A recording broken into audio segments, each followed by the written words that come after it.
7 common questions the Buddha answered. Have you ever sat in silence, alone with your thoughts, only to have a question surface from the depths of your mind?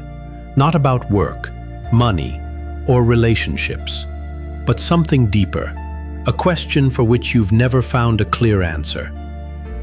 These are the questions that sometimes hide beneath our laughter or are concealed within our tears. They seem to drift away on the wind, only to return whenever we are still enough to hear them clearly. They are like doors we know exist, but have been afraid to open, unsure of what we might find inside. We may have asked, why was I born? Why is life unfair? What do I gain from doing good? Or even questions that touch the supernatural, like is there a next life? These questions may have been dismissed or laughed at by others, but the Buddha never turned them away. Instead, he met these questions not with dismissal, but with a quiet, simple, and profound wisdom. His answers were not offered merely to satisfy curiosity, but to awaken us. Today, let us open the door to understanding through 7 of life's most common questions, answered with timeless wisdom by the Buddha. Question 1. Why are we born? It's not just a child's question. Even adults who have weathered the storms of life for decades still seek a clear answer. Some say we are born to pay for past karma, others to learn, and some to help one another. The Buddha's answer was simpler, yet more profound and challenging than many wished to accept. He did not say we are born because of merit or to find happiness. He answered with a single, powerful word: craving. Tanha. This isn't just about coarse, worldly desires.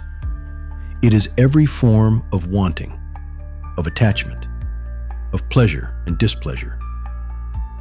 Every time a driving force arises in our mind and we fail to recognize it, that energy propels us into the cycle of birth. The mind is like wet clay.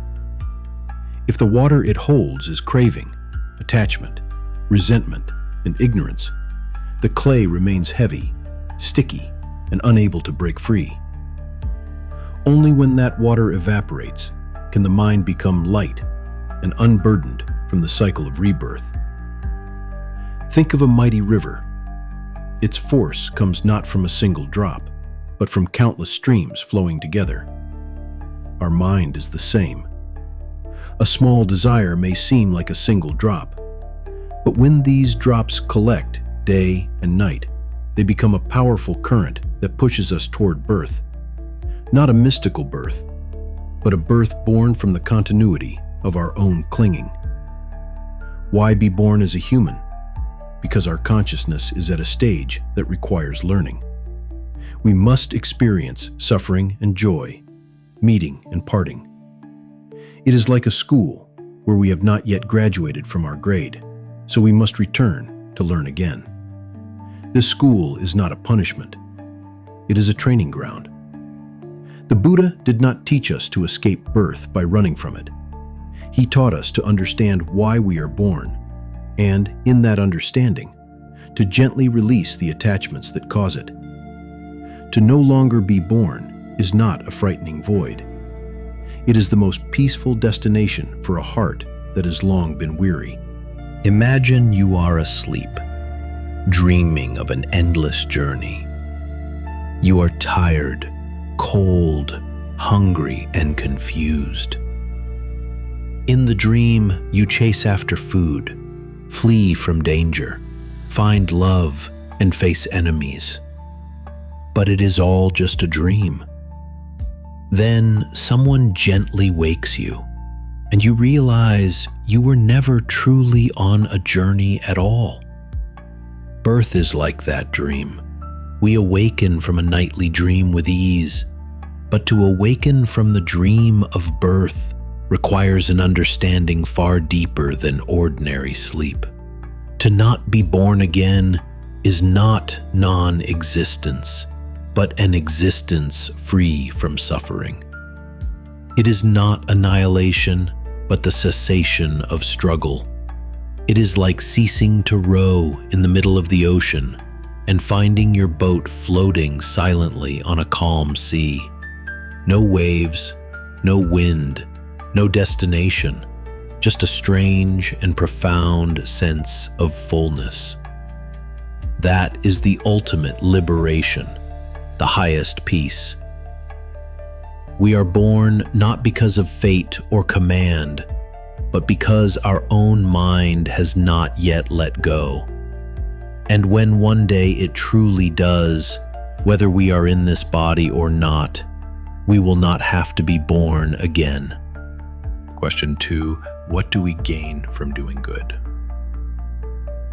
This question often arises on days we feel disadvantaged, when we help someone with all our heart only to be forgotten or betrayed, when we stand for our principles only to see the dishonest thrive. We ask ourselves, what is the point of doing good? The Buddha never promised that doing good would bring immediate rewards.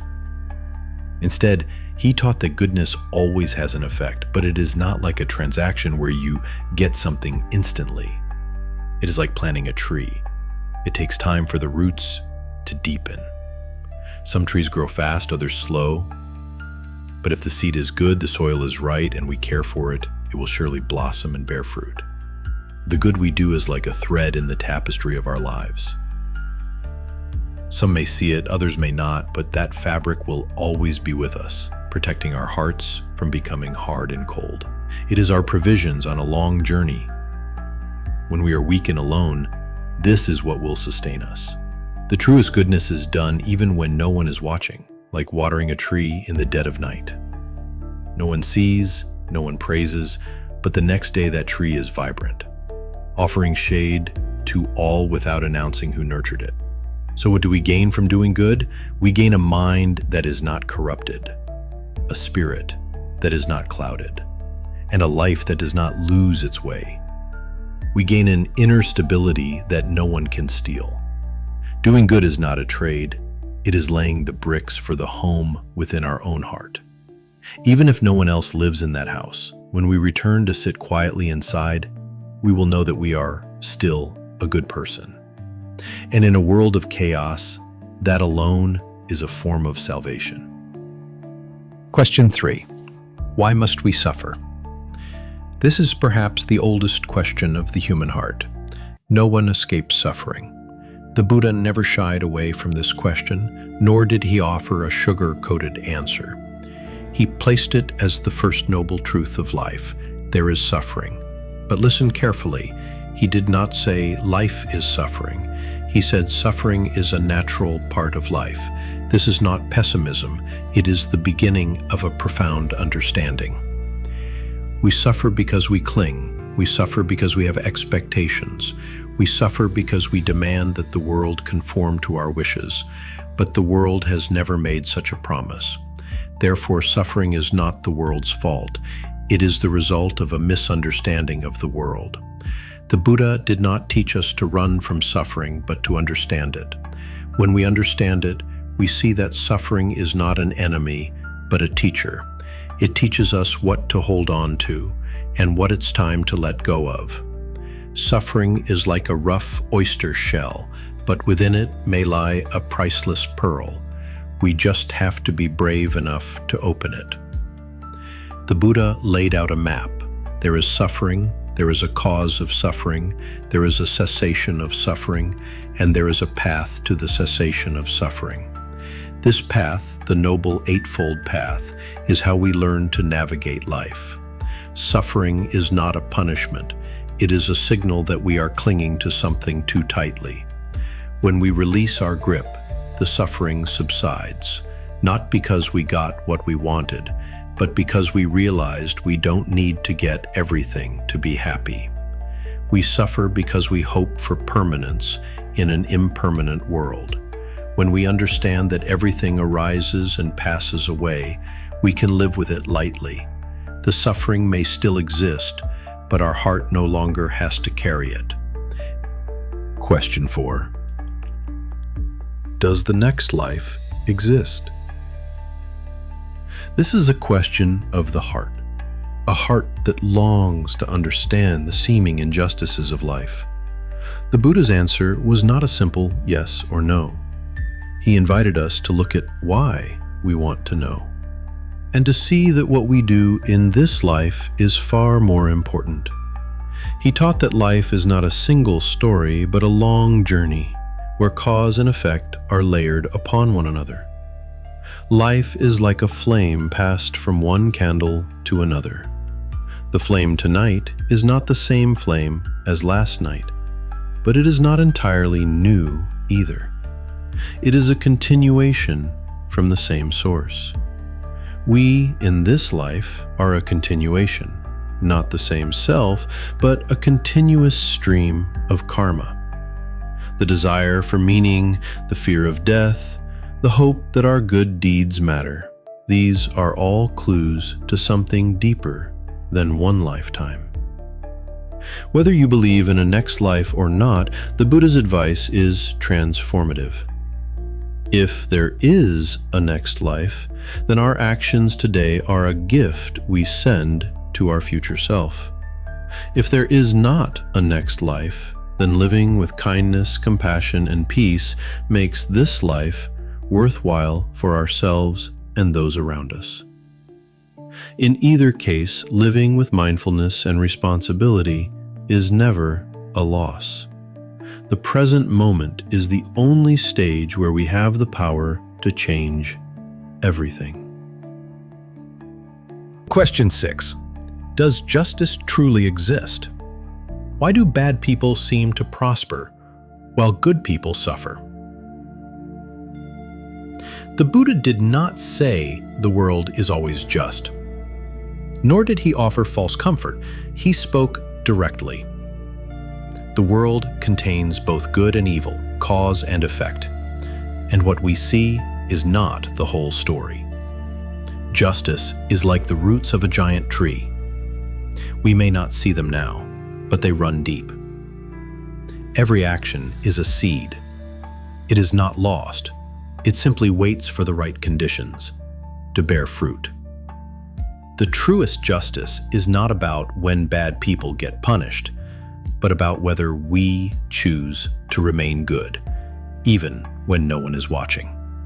The Buddha taught us not to depend on external justice, but to create it from within, to be fair to ourselves, to not deceive ourselves, to not harm others for our own gain. Because when the time comes, the results of our actions will return to us without fail. Question 7. What is the ultimate goal of life? After all the learning, working, and loving, a quiet question can arise. What is all this for? Some believe the goal is success, fame, or wealth. The Buddha proposed a goal unlike any other, one that is not found outside of us, but deep within. He called it Nibbana. Nibbana may sound distant, something reserved for monks, but in truth it is our original home, a place we have forgotten amidst the chaos of the world. It is not death or disappearance, it is awakening. Waking from the dream of endless struggle, from the delusion that happiness lies in getting, from the illusion that we are the center of the universe. Life's goal is not accumulation, but release. Not to discard things carelessly, but to let go with understanding, knowing that everything comes to teach us a lesson before we must set it down. The path to this goal is the Noble Eightfold Path. We walk it not to escape the world, but to live in the world, without being crushed by it. Nibbana is not just a final destination, it appears in moments. Every time you let go of anger, every time you forgive, every time you smile at the simple emptiness without needing a reason, that is a glimpse of Nibbana. The goal, then, is to practice until this peace becomes our nature. To know that you don't need to have more or be more to simply understand is enough. If these questions and answers have resonated with you, it may be a sign that your heart is beginning to awaken. Our goal at Dhamma Talks in English is simply to present the Buddha's timeless path in a way that is clear and accessible. To continue exploring these profound teachings, we invite you to subscribe to our channel. May you find peace on your journey.